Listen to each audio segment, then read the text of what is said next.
ॐ नमस्तेभ्यः ॐ नमस्तेभ्यः ॐ नमस्तेभ्यः नमो अर्हन्ताणं नमो सिद्धाणं नमो आर्याणं नमो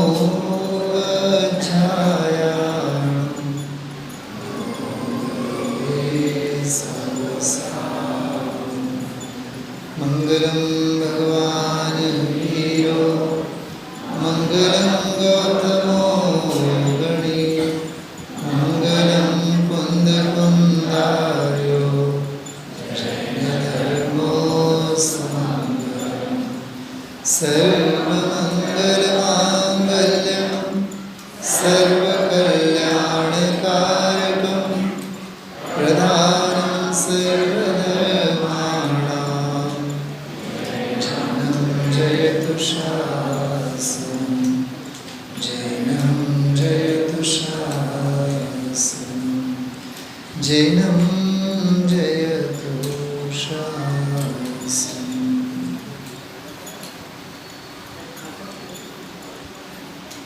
प्रभाधिराज दशलक्ष्मी महापर्व उत्तम शौच धर्म का महान चौथा दिन है। आज प्रातःकाल महाप्रभु ने परम विशुद्ध भावों के साथ उत्तम शौच धर्म धारक मुनि भगवंतों की उपासना की है। परम शौच स्वभाव आत्मभाव की भावना भी भाई है।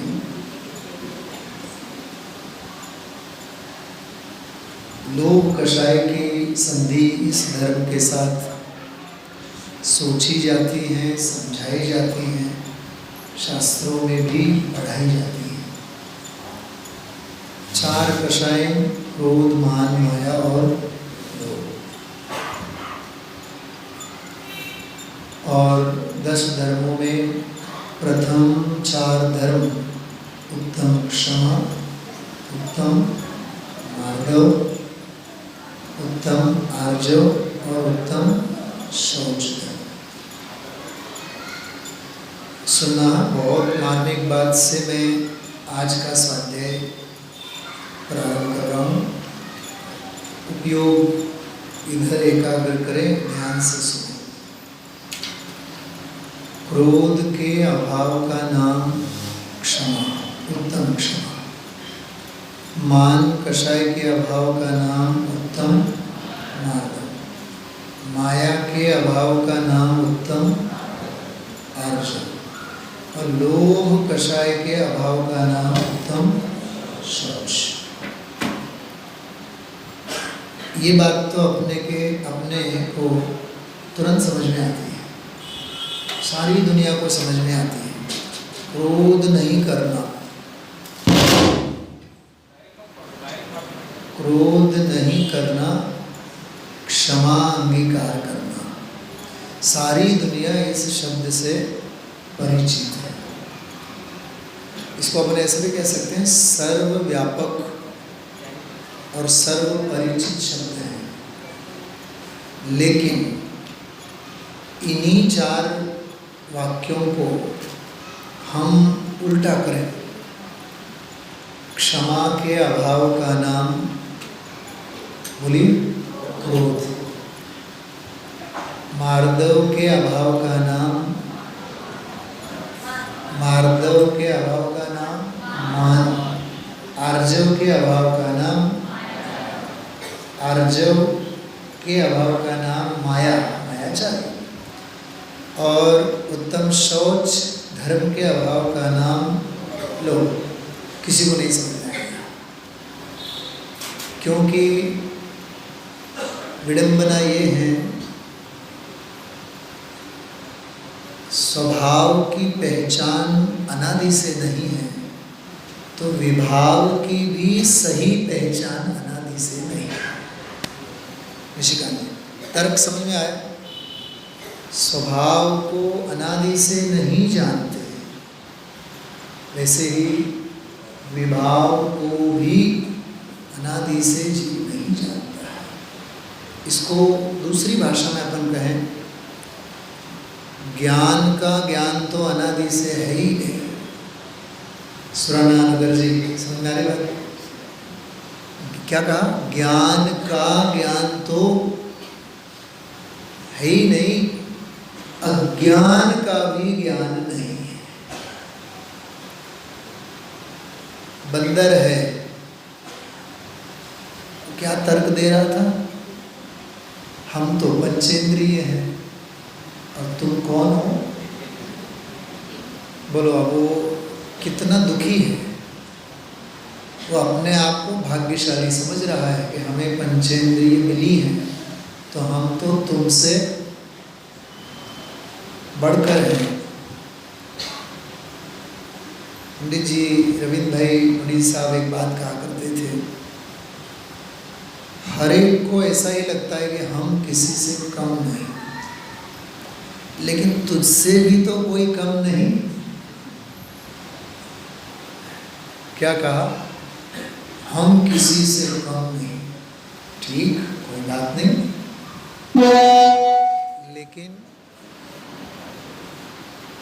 लेकिन तुमसे भी तो कोई कम नहीं। किसका अभिमान करना? तो क्रोध मान माया लोभ क्षमा मार्दव आर्जव शौच, चार कषायों और चारों धर्म के लक्षणों की संधि।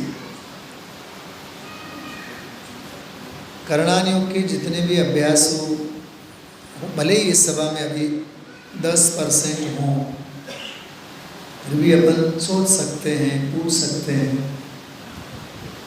10वें गुण स्थान का नाम क्या है? सूक्ष्म सांप्रदाय।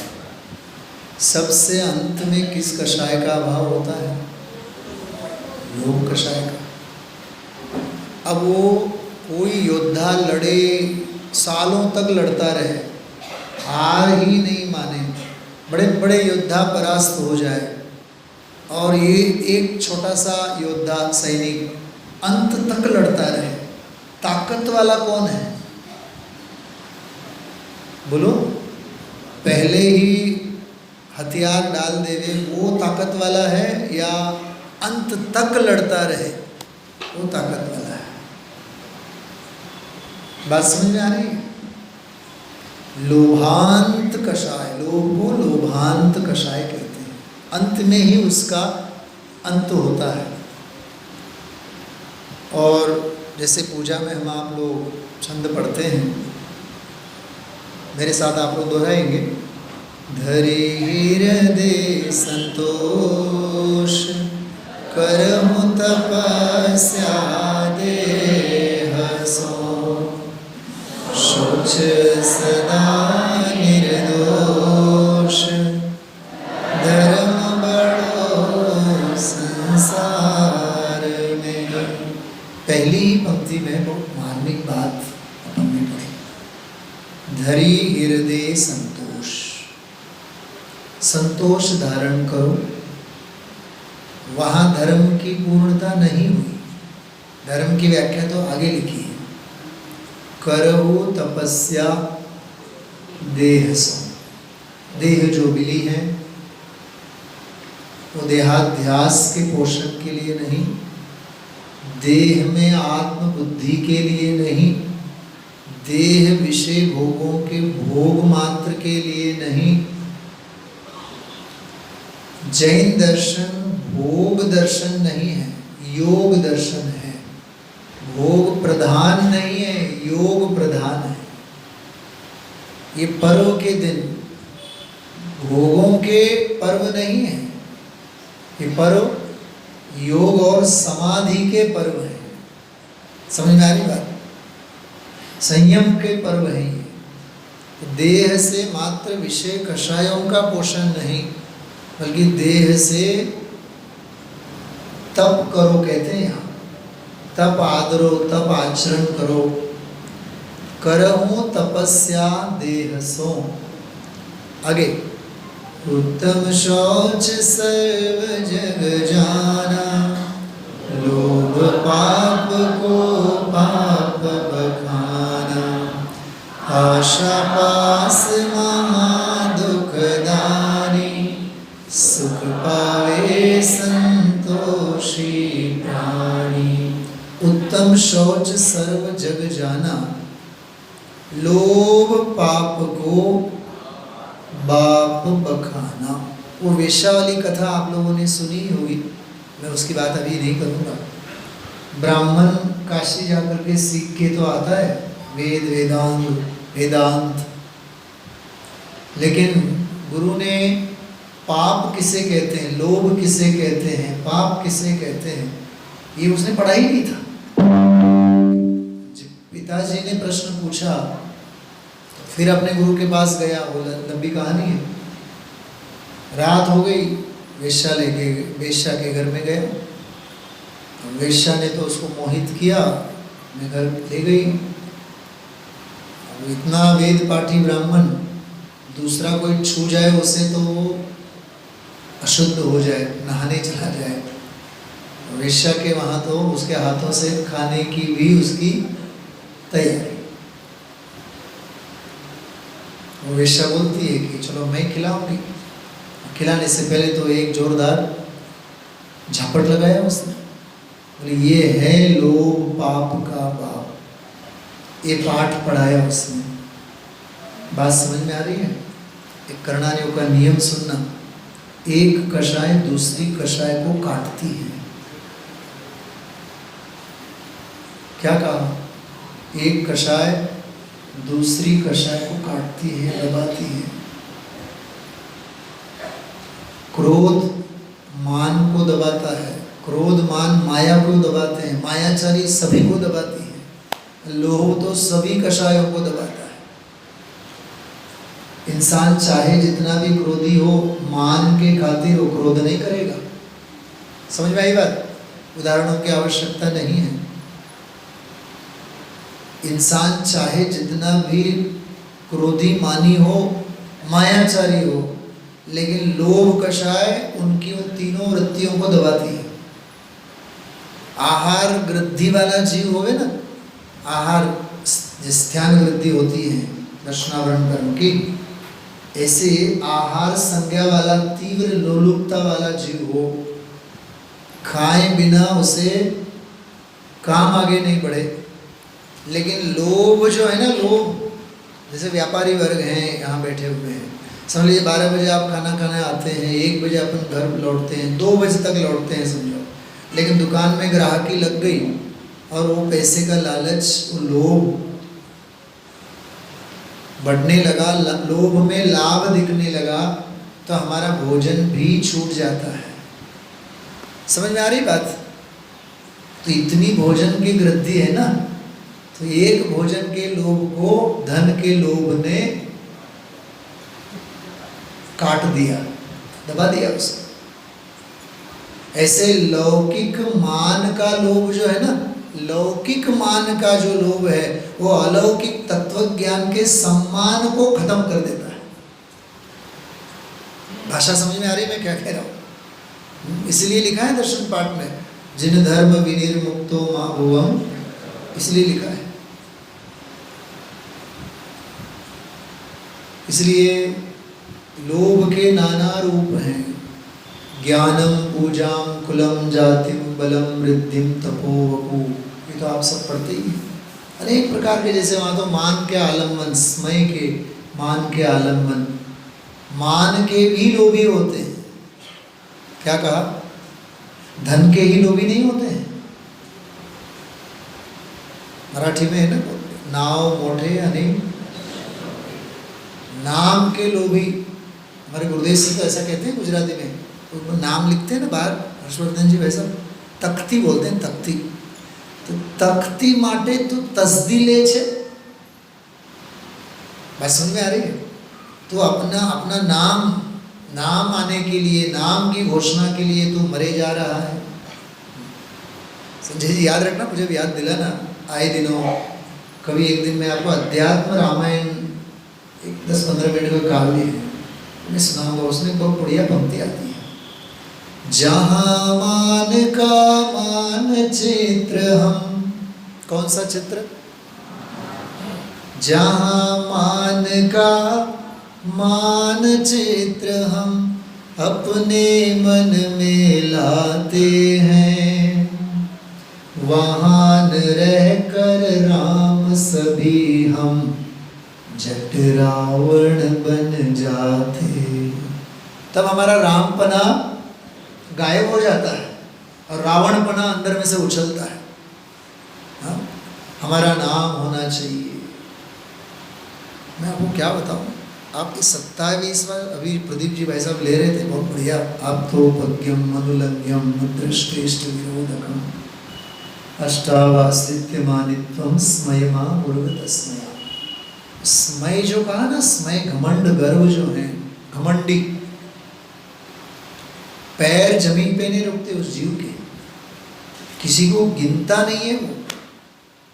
उसके आगे वाला जो 27 वाला श्लोक है, स्मयेन योन्यानत्येति, वो जो श्लोक उसको पढ़ो आप, उसकी टीका पढ़ो।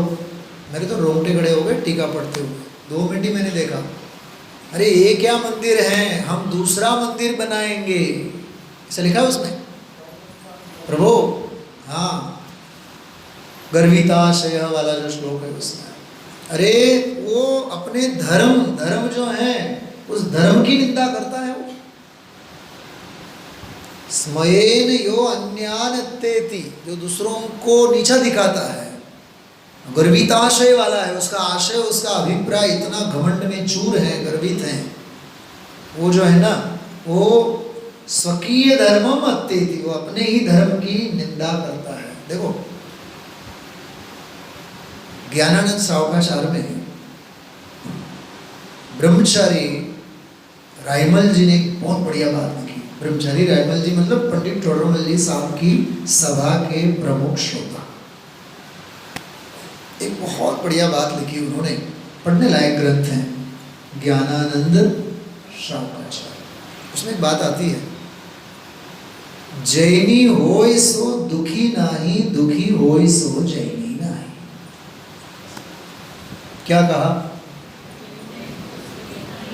जैनी होय सो दुखी नाही, दुखी होय सो। मैं आपसे प्रश्न पूछता हूं, हम आप जैनी हैं कि अजैनी?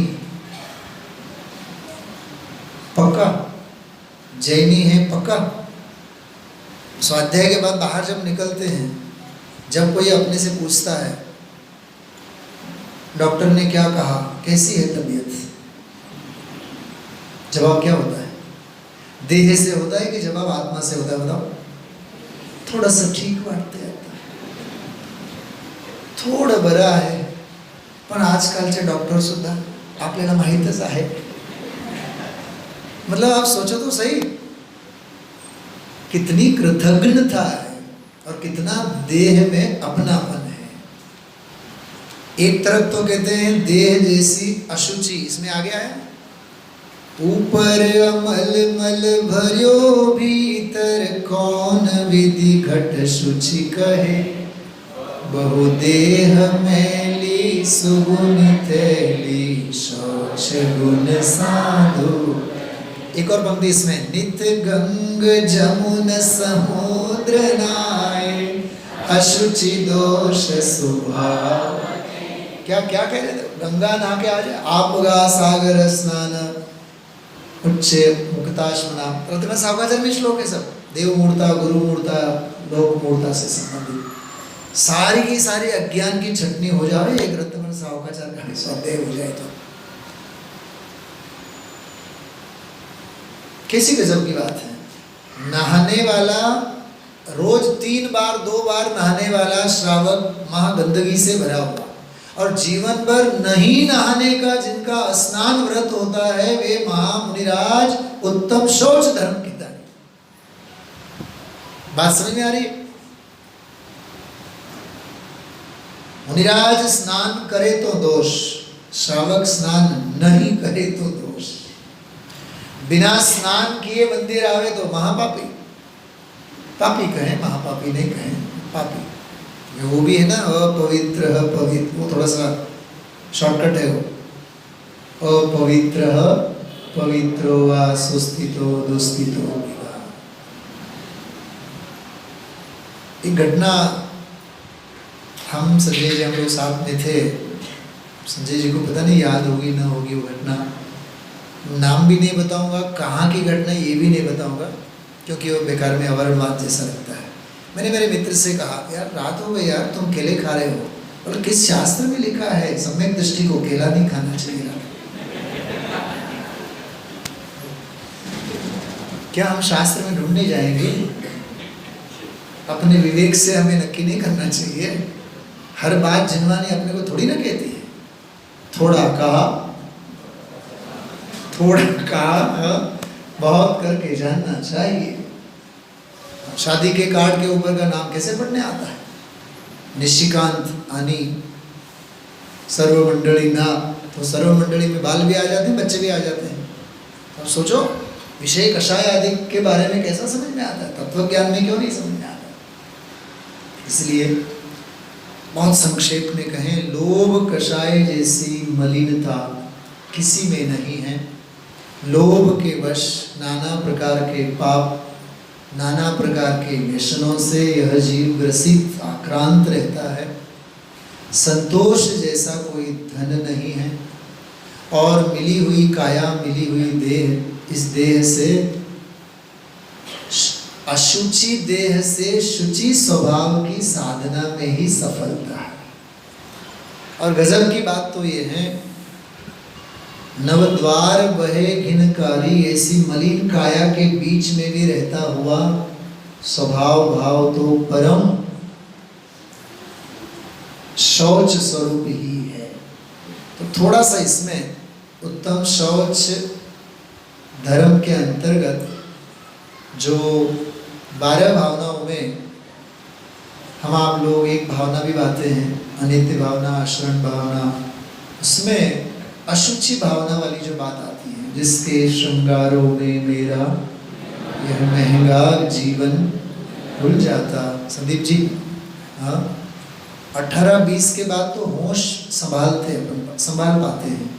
18-20 से 5, 50, 55, 60 साल तक तो अर्थ पुरुषार्थ के पीछे ही सारा जीवन चला जाता है। पुरुषार्थ कितने होते हैं? 4। कौन से? धर्म, अर्थ, काम और मोक्ष। बोला तुझे एक बार, धर्म, अर्थ, काम। पहला कौन सा है? अंतिम कौन सा है? बीच वाले जो है ना, वो स्पीड ब्रेकर है। पहले को पैदा होने नहीं देते हैं, अंतिम को आने नहीं देते। पहले को पैदा ही नहीं होने देते हैं, धर्म पुरुषार्थ करने ही नहीं देते हैं, और अंतिम को तो बिल्कुल प्रगुप्त रखते हैं, तुम तो आओ ही मत मोक्ष पुरुषार्थ को। तो बीच वाले कौन से हैं? 2 बोलिए। ये जो है ना 5 इंद्रिय का जो विषय भोग है अपने जीवन में, गाड़ी, घोड़ा, बगला, अच्छा देख देख के पुण्य बनता है कि पाप बनता है? बोलिए, पाप बनता है ना। ध्यान की भाषा में उसे मालूम क्या कहते हैं? परिग्रहानंदी नाम का रौद्र ध्यान। बंगले को देख देख करके वैराग्य नहीं होता है, बंगले को देख देख करके हर ईंट में अपनापन दिखता है। सोचिए आप, विषय भोगों का जो विस्तार है ना बाहर का, चक्रवर्ती की संपदा इंद्र सरीखे भोग, काकवीट समगिनत है सम्यक दृष्टि लो। कव्वे की विष्ठा गिनते हैं, कव्वे की विष्ठा। और अपने को अपनी गाड़ी, अपना घोड़ा, अपना बंगला, अपनी फैक्ट्री, अपनी सत्ता, अपनी संपत्ति, मतलब संसार, शरीर और भोग, इन तीनों के साथ सने हुए हैं, डूबे हुए हैं। यही तो महा अशुचिता है। लोभ का सारा फैलाव है, विस्तार है। मोक्ष प्रकाशक 7वें अध्याय में व्यवहाराभासी के प्रकरण में, ग्रहित मिथ्या ज्ञान के प्रकरण में टोडरमल साहब ने एक बात लिखी। बहुत बड़ी सभा, बहुत सारे जीव सुनते हैं, तो यह जीव हर्षित होता है, और कोई सुनते नहीं है तो जीव दुखी होता है। ये इस जीव का ग्रहित मिथ्या ज्ञान है। प्रदीप जी, बहुत दुनिया से अलिप्त रहने जैसा मार्ग है। भवि भागन वच जोगे नशाय, तुम धुनि भय सुनि विभ्रम नशाय। सुने तो भले, नहीं सुने तो भले। ऐसी अलिप्तता, जैसे देह में रहते हुए भी आत्म स्वभाव की निर्लिप्तता सिद्धांत है, ऐसा अपना जीवन होना चाहिए। तो शौच धर्म के अंतर्गत लोग कषाय का जितना भी विस्तार, खाते पीते उठते बैठते, हम आप लोगों के जीवन में, परिणति में, परिणामों में टटोले, हम अपने परिणामों को टटोले। जब भीड़ होती है मंदिर में तो हमें भक्ति में कितना आनंद आता है। अकेले होते हैं तो भगवान के दर्शन करने के लिए कितना समय लगता है। उससे भी अपनी कषाय का हमें टेम्परेचर जो है ना, क्या है, कितना है, वो सब समझ में आता है। इसलिए सोचें, समझें। परम शौच, उत्तम शौच, परम शुचिता, परम पवित्रता। सच में तो बात इतनी सी है, परम पवित्र स्वभाव से विपरीत परिणति का नाम ही अपवित्रता है। जैसे मैंने अभी कहा था ना, ज्ञान का ज्ञान नहीं होना यही अज्ञान है। सही की पहचान नहीं होना यही तो गलती है। देह की मलिनता, परिणामों की मलिनता का तो अता पता ही नहीं है। दो तीन बातें कह रहा हूं मैं, साथ साथ में सुनिएगा, समय की तरफ बढ़ते हैं। हम देह की मलिनता, देह की स्वच्छता को देखते हैं, बराबर। परिणामों की मलिनता, राग द्वेष मोह आदि क्या है? देखो, देह तो अजीव है तो ख्याल सारा अजीव का होता है। मोह राग द्वेष तो आश्रव है, आश्रव का तो पता ही नहीं है। 71, 72, 73 नंबर की गाथा करता कर्माधिकार की। नादूण आसवाणम, आश्रव को जानो पहले, महाशुचि है और पवित्र है। भगवान आत्मा, भगवान 3 बार तो लिखा, तो वो शौच स्वरूप है ना, उत्तम शौच स्वरूप है ना। तो देह की मलिनता वाला सारा डिपार्टमेंट अजीव तत्व है। परिणामों की अभिप्राय वाला सारा डिपार्टमेंट आश्रव तत्व है। और सुनना, तीसरी बात बहुत गहरी, अभिप्राय की मलिनता का सारा हिस्सा दर्शन मोहनी का डिपार्टमेंट है, मिथ्यात्व, वो महाअशुचिता, महाअशुचिता है। 3 बातें कह रहा हूं मैं, बार बार ध्यान में आ रही बात है। ध्यान हमारा होता है शुचिता अशुचिता वाली बात देह से संबंधित। परिणामों का ठिकाना नहीं है। परिणामों में कौन से परिणाम होने चाहिए? अप्रशस्त की प्रशस्त, अशुभ या शुभ। अरे अशुभ तो अशुभ है ही, लेकिन शुभ भी अशुभ ही है। बात समझ में आ रही है? उस अशुचिता का तो ख्याल ही नहीं है अपने को। लोहे की बेड़ी तो बेड़ी है ही, लेकिन सोने की बेड़ी भी तो बेड़ी ही है। तो अपवित्रता पाप के परिणामों की तो है ही, लेकिन पुण्य के परिणाम भी तो।